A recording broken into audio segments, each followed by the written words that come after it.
Hey guys, Mason Meter here. Today we're going to cover why you need to ditch the pitch. Well, I've trained agents for quite a bit of time now, trained well over hundreds of life insurance agents. I noticed that a lot of them, that they always come off very salesy, kind of like I did when I first started. I would try to get ready for a grand pitch, if you would say. Probably looks something like this. It's got everything you've ever wanted, and I'll make you an offer you just can't refuse. But you better buy now, because I got another guy who's really interested. He'll be by here any minute. What do I got to do to make this a deal for you, huh? Throw in my mother-in-law? Now, I noticed when I did that, I would still get people to buy, but it was all because of external motivation. And here's the thing about that. External wears off. So I said, how can I get people to motivate themselves to buy? So I started reading a whole bunch of sales books, Jordan Belfort, Grant Cardone, all of that. And I noticed all of their scripts or anything they used was, for the most part, question-based. And I asked myself, what is the power of a question-based script or a framework for a sales process, anything like that? And the reason why those work so well is because the clients motivate themselves to buy it. They're going to find out problems that they didn't even know they had. And here's what happens. When they value your product solving their problem more than their dollar, they buy. So that's quite literally what we want them to do.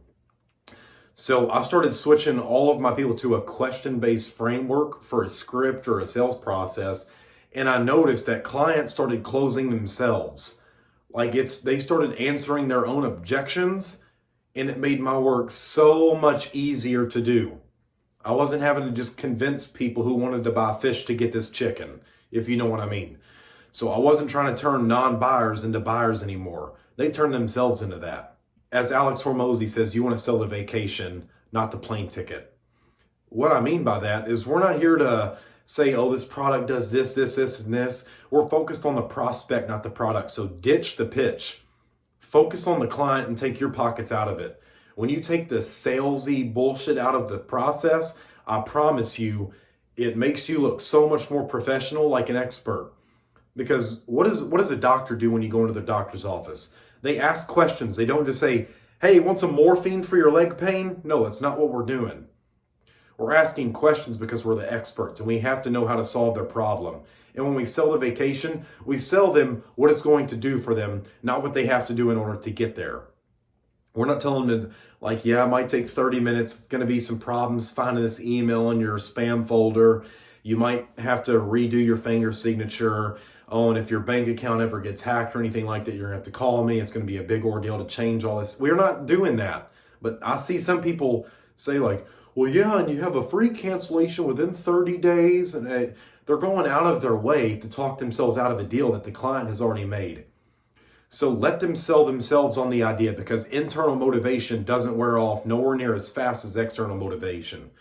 They're going to link the value of your product to solving their problem, and they're going to buy it. So that's what we need to do. Ditch the pitch. Write that down if you need to. Type it in the comments. Right now, if you're a serious life insurance agent, type ditch the pitch in the comments. And I know you're serious about taking your life insurance business to the next level. So that's the whole purpose of this video. Ditch the pitch. We want them to motivate themselves. We want them to quite literally sell themselves on the idea of why they need our service, our product, and our expertise. We're subject matter experts. They're going to quite literally sell themselves on why they need this or want it to solve their problems. Switch to using a question-based framework. It takes a lot of the work off our shoulders and makes the buying process so much easier for the client, because they're not having to be persuaded or having some sleazy salesman pull up with his suitcase and roll out all the brochures. No, they're selling themselves on the idea. And that's what we want. We want the client to make an informed decision for themselves, motivated by themselves, because they know it's going to solve whatever problem they have. Our job is to help them find problems they didn't even know they have and make an informed decision. We're not there to pitch a product that they might or might not need. We're there to help them make an informed decision, like I said. How we do that? We ask very detailed questions. Whoever's asking questions is in charge. If you're doing most of the talking during the sales process or appointment, whatever you want to call it, you're shooting yourself in the foot. So anyways, guys, I hope that helped. I'm going to be rolling out more videos like this. So make sure to like, comment, or dislike it if you disliked it. But please subscribe. It helps out my channel a ton. Get this to more life insurance agents. In the next year, I want to help 1,000 life insurance agents become financially free. And you can be a part of that and help that vision process a lot faster. So thanks, guys. Have a great day. Keep being you. Keep being great. Love you all. Take care.